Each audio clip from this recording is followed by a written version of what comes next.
What? I'm headed east, the Flemish Cap. You're going away again? Flemish Cap is almost off the charts. That's where the fish are. Been there. Call it the perfect storm. She's coming on, boys. She's coming on strong.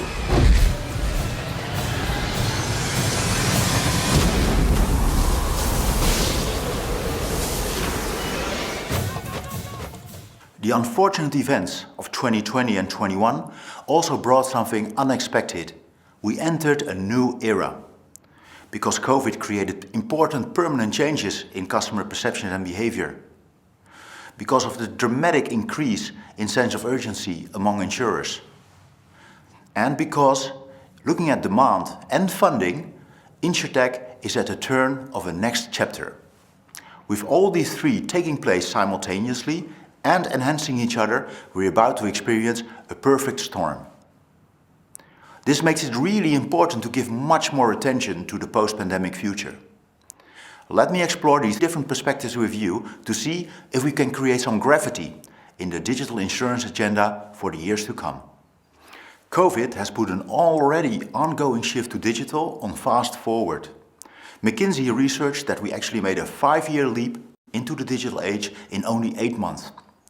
Several COVID-related shifts in customer behavior are temporary, purely related to coping with the crisis. But other, more fundamental shifts are here to stay. Specifically for insurance, the crisis amplified 4 consumer trends which determine the priorities of customers in the next years. Putting your health first is the single most important priority. The trends towards connected living shifted into a higher gear. The unprecedented uncertainty that people experience regarding their health situation, the recession and their job security is not likely to change soon. And the current crisis also highlights the importance of empathy in everything and the human dimension. These 4 trends are a rich source of inspiration to reimagine the future of insurance beyond COVID. Just to illustrate, let's take a brief closer look at the first 2 of these trends. The past year made clear that at the end of the day, for most people there is nothing of greater importance than your life and health. Virtually everyone is prepared to make huge sacrifices, to drastically change the way we live, and even to put our entire economy in jeopardy. We also notice that in the behavior of people. Everywhere across the globe, people are exercising more and eating healthier. All sorts of health apps experience a growing popularity because, more and more, people value the sense of having control over things. To monitor what you do, how you sleep, what you eat, how you feel, how much you exercise, and so on. Self-knowledge through self-tracking with the use of technology. And there is much more willingness to share that data. The volumes in health and life will grow in the next few years. Consumers are more aware of the importance of adequate life and health insurance plans. But not just your regular life and health plans. People want to be assisted in improving their lifestyle. We can expect a fundamental shift in how people live and work. Connected living is the new norm. Of course, it isn't always pleasant to work from home, but people also experience big benefits. No more traffic jams, for instance. Let's also not forget that many people have invested quite some money in their homes in the past year to make them more connected and smarter. Safety and reliability are really now more important than ever. Going through these few trends make it obvious we need to reimagine insurance to stay relevant. Now, how did the outbreak affect insurers? Insurers have to deal with more demanding customers. They are increasingly reaching out to their providers digitally. And if that doesn't work, they just turn to another supplier that does a better job.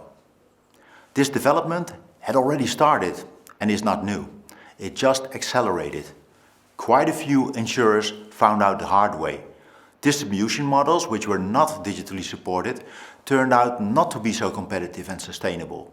And to make it worse, they were not agile enough to respond fast to the changing conditions and a less physical world. The digital models, on the other hand, also those with strong digital support for brokers and agents, proved to be resilient, successful and more future-proof. Never before have these differences become so clear. The outbreak revealed how slow digital transformation of insurance has been to date, and it certainly pushed executives to change their mindset. But having said that, not all have been able to manage this change so quickly. Yes, several important impediments that were holding back digital transformation have been removed, but technical barriers, such as old legacy systems, are still there. And there are other hurdles that need to be removed as well. Looking at the use of Insurtech solutions, for instance, in many organizations the not invented here syndrome, aka the corporate immune system, still rules. And as a result, the scale on which these new solutions are being used is still limited, and so is the impact on the top line and the bottom line. There is also room to become a bit more ambitious. Despite all the investments in digital, insurance has not fundamentally transformed by it. To use an example, we still see incumbents replacing wet signatures by digital signatures. Transforming should be about establishing identities in a more efficient, effective and customer-friendly way, digitally. So, we are still only scratching the surface. There's a big opportunity in the next few years to look at digital transformation and innovation more fundamentally. The new conditions and constraints make it necessary to think in new ways, and that is where Insurtech comes in. In 2020, we witnessed the successful IPOs of Root and Lemonade.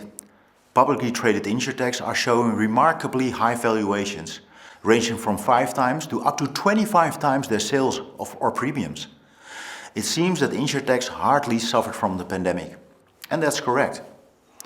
Even though most markets have faced serious economic slowdowns, this has not resulted in any major downsizing among Insurtechs. We actually learned this from a study that we recently conducted with McKinsey, the Pulse of Insurtech, for which we spoke to more than 100 leading Insurtechs and investors around the globe. COVID definitely triggered more demand for online, digital and remote services. Incumbents are retooling themselves, and this demand will definitely continue. The fact that incumbents need to increase their relevancy will also lead to a quicker adoption of new technologies.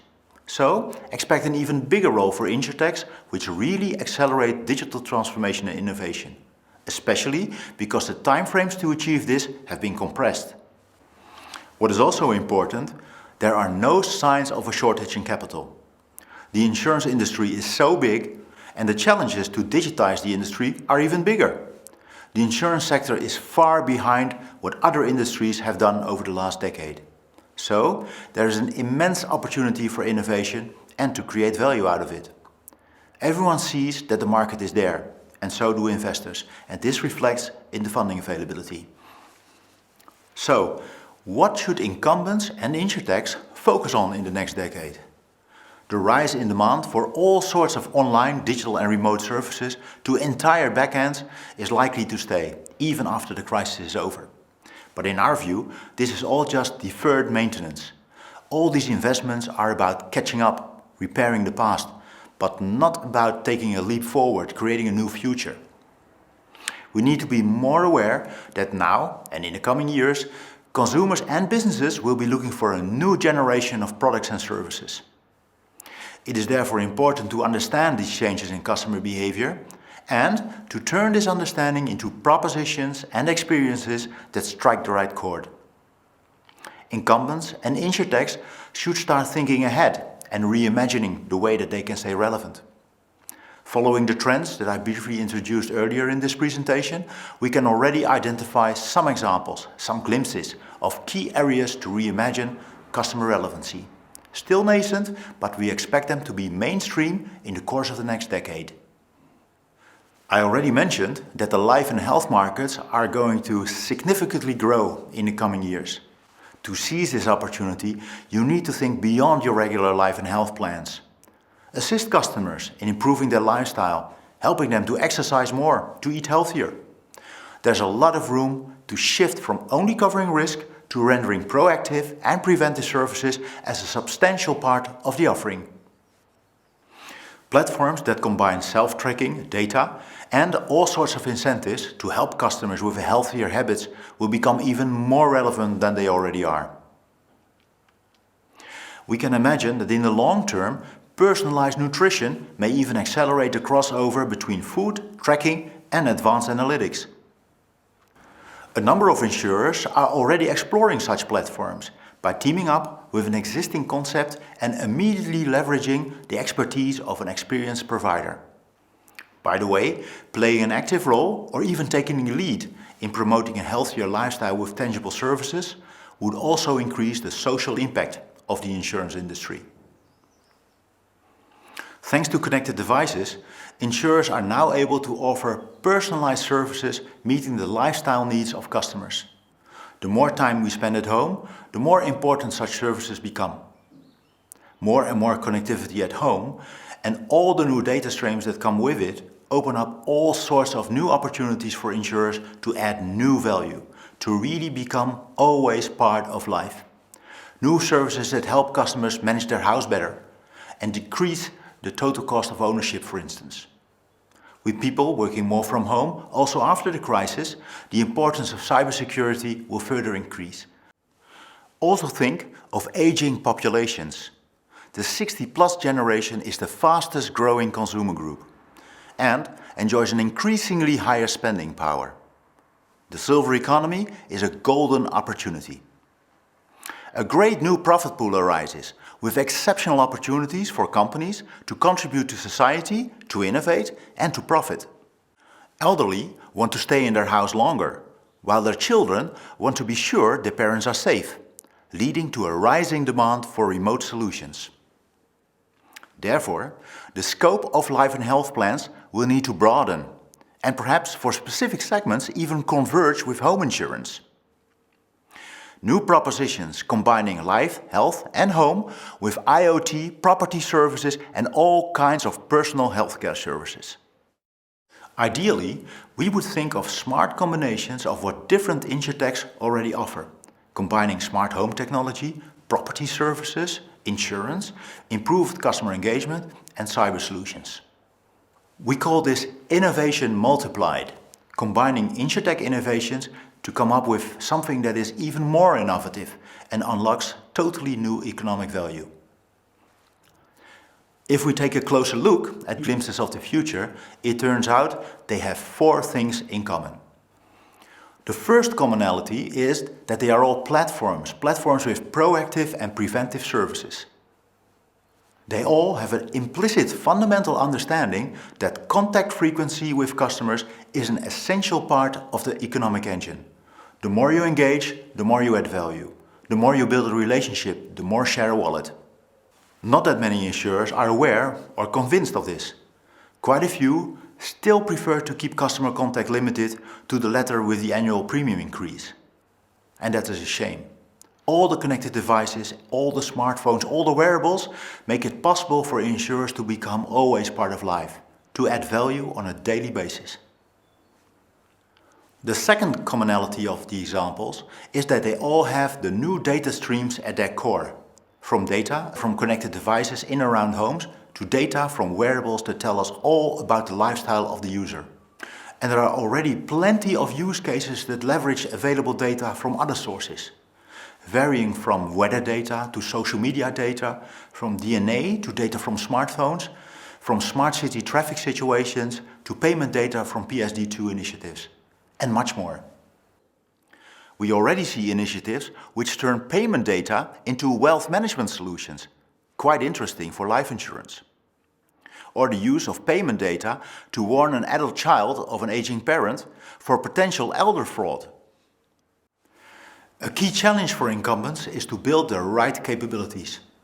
Not just coping with all these massive new data streams, the essence is turning the new data into new insights and turning these insights into new propositions.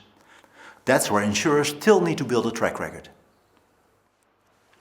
A third commonality is that all examples promote an active role in ecosystems for insurers. Ecosystems beyond insurance is in our view the overarching trend for the coming decade, the megatrend, if you like to put it that way. More and more incumbents realize that being present and active in ecosystem platforms is the most effective way to reach out to customers, because that's where people go to solve the real challenges they have in life. All examples foster partnerships with companies and organizations outside the traditional insurance vertical. And rightfully so. Solving the real need behind the insurance need usually requires more than just insurance. Ecosystem thinking is about services beyond covers, even beyond the boundaries of the insurance industry. And moreover, being active in ecosystems is not just about increasing relevancy, it is also about opening up new business models and new revenue streams, with these services at the center.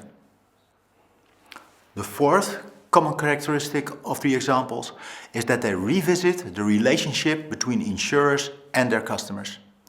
This relationship is shifting from a transactional to a relational, collaborative, participatory model.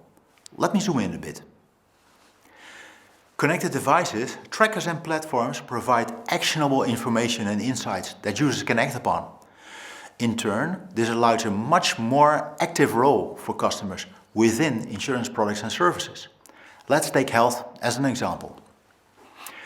The quantified self-movement and the adoption of COVID tracking apps clearly show not only the customer needs for more control and empowerment, but also the desire and readiness to take more proactive approach themselves. Not only in personal health and wellness in general, but also in assessing symptoms, connecting with healthcare providers, and self-management of care. Active participation allows customers to take more responsibility, leading to more equality in the relationship with insurers. This is a fundamental shift in relationship and a great new perspective for innovation. So, data enables insurers to help consumers enhance their lives. But also here, there's room for more ambition. Insurers should aspire to give customers superpowers with all the available data. Examples of such tech-enabled superpowers already exist in other domains. Think of 3D printers that enable consumers to make their own product. And thanks to speech-to-speech language translators, there's no need to learn foreign languages anymore. Think of GPS car navigators helping you find your way without really knowing your way. Or think of apps that, with the help of sensors, help the blind to move through a city or building they've never been before and even recognize passers-by.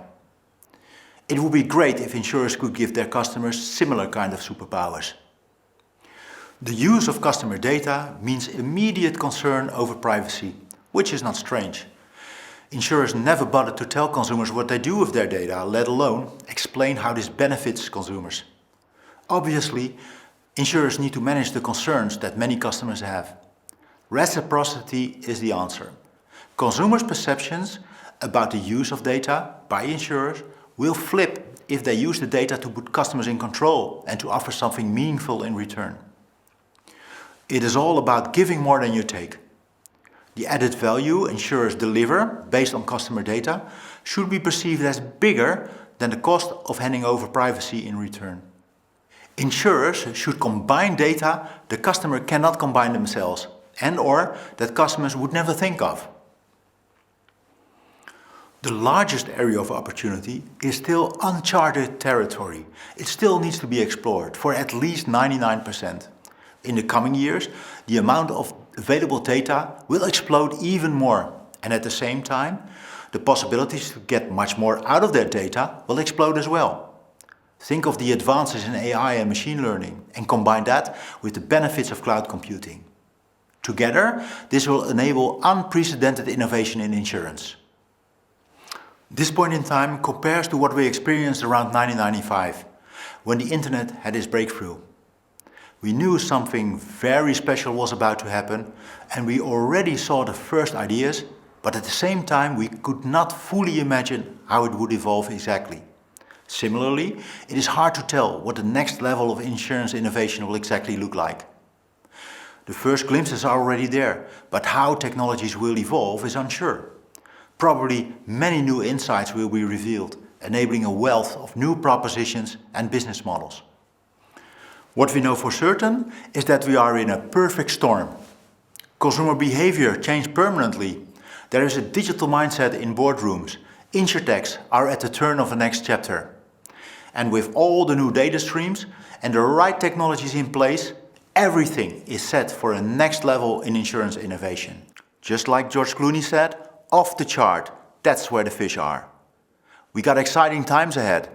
Enjoy the journey.